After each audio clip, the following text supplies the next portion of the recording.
Hey, what's up everyone? Pastor JAMZ back with another review, and today we got the latest album by Japanese Breakfast for Melancholy, Brunettes, and Sad Women. I'm a huge fan of Japanese Breakfast and their work, specifically Michelle Zauner, the creator of the band, in 2013. However, did not release their first album until 2016, Psycho Pump. I have not heard it yet. Found them in 2017 when they released their second album, Soft Sounds from Another Planet. From then on, been a huge fan. 2021 was when she released their third album, Jubilee, and I had the pleasure of giving it album of the year of that year, 9 out of 10.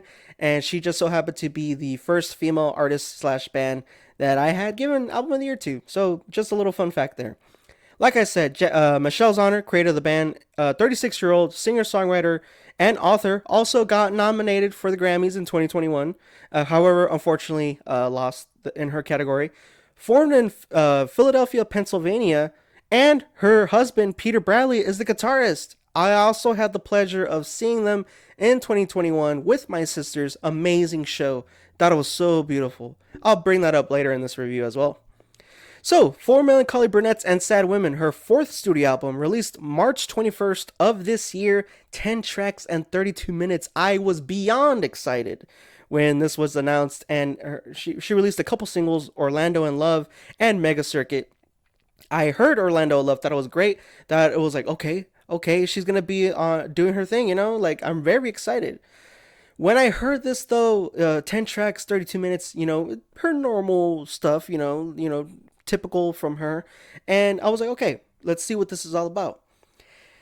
If I have to sum it up, and it's really unfortunate for me to make this review, it's just, I gotta throw it out there. It's a very underwhelming album for me, and that is very unfortunate. I've been holding this off because I was very conflicted with my review. However, I do feel like I kind of have an understanding of my feelings towards this album now, which is, well, why it's coming out now.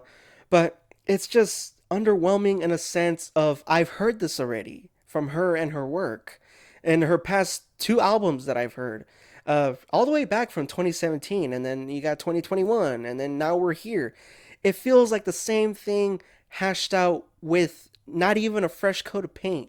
And I really, really hate describing it that way, but that's just honestly how it's presented in the album. The instrumentation is great. It's beautiful, even very calming. You have very beautiful strings. You even have electric guitar riffs that are calming, like on the track Honey Water. Amazing ending, and altogether that track, but amazing ending with like the solo and instrumentation from the electric guitar. How can electric guitar riffs be calming, soothing, and beautiful? I don't know. That's just how, that's the craft that is Japanese Breakfast in terms of the band. But other than that, I mean, she's known for her indie rock, indie pop, but in terms of her writing in this album, I think it's a little too out, like too obvious. There are hints that this isn't like the only sad album or sad set of tracks that she's released. There have been other sad songs that are so like not even on the nose. You have to dig deeper. You have to really listen and see where she's coming from in these other tracks from other albums that she's done. But in this one, for Melancholy Brunettes and Sad Women, it's so like, hey, it's like laid out for you in a sense, like being spoon fed, like a mother to feeding her baby. Like it's not really how can I say, like it's not up to the listener to dive in and be like, okay, like let me explore this album more, let me see where she's really coming from, let me figure out like, okay, what is the deeper meaning to this? And I know, like I've mentioned before, not every song or track has to have like some deep idea. It could be a very fun track, like for the in this sense, Mega Circuit, which was the second single leading up to this.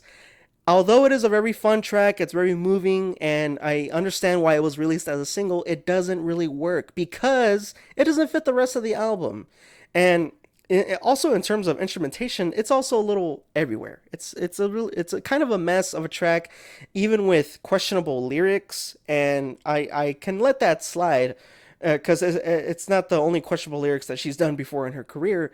It's just a sense of like, what is this and why is this here? It doesn't really fit with the rest of the album. The rest of the album is very soft, soothing. Her vocalization, it's very subtle and sweet, and it's a little high pitched, but it feels very natural. It feels like you're just flowing down a river.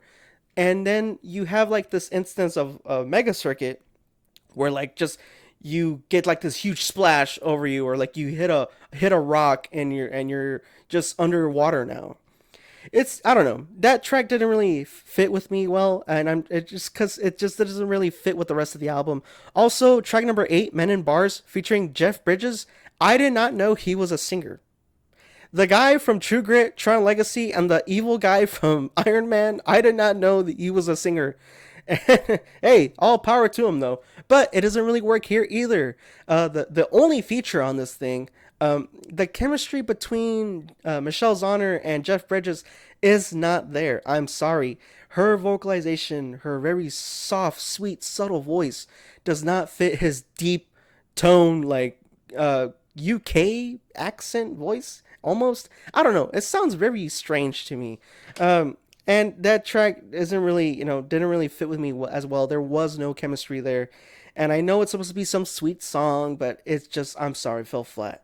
But other than that, don't get me wrong. The whole album, in terms of instrumentation, like I said, she's known for her indie rock, indie pop. It is sweet. You have beautiful strings, you have beautiful guitar, electric guitar riffs, and moments here where you even have subtle synthesizer keys here and there. You have these beautiful chimes that come in. I mean, it is a beautiful sounding album. It's very, very well put together. But in terms of lyricism and the themes and the ideas, I've already heard this before from her.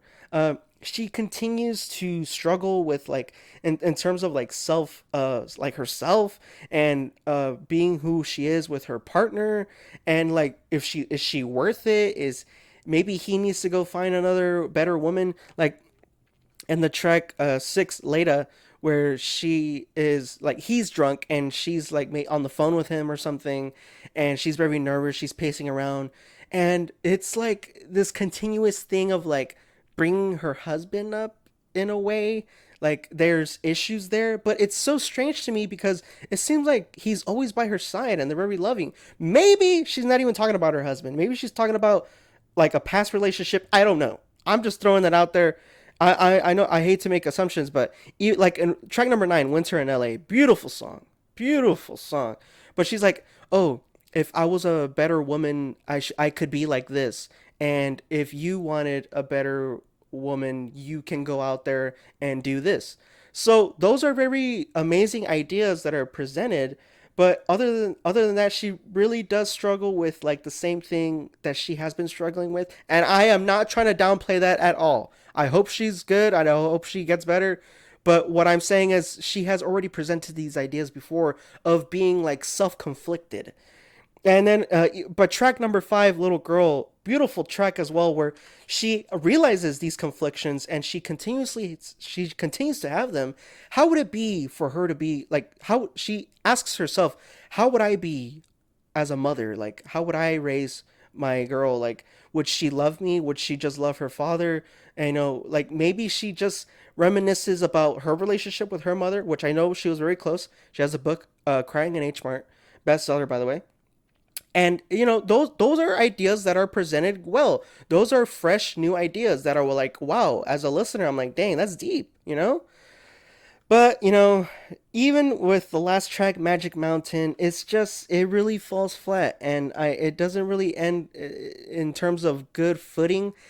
I am just so underwhelmed with this album, and it's very unfortunate for me to say that. It is a beautiful sounding album, but the core and the meat is just not there in terms of identity and lyricism and themes. So unfortunate to say that. I hope Michelle Zauner and her husband, I hope they can get whatever it is they're going through, especially her. And I wish them all the best. I know they're performing at Coachella this weekend and next weekend as of making this video.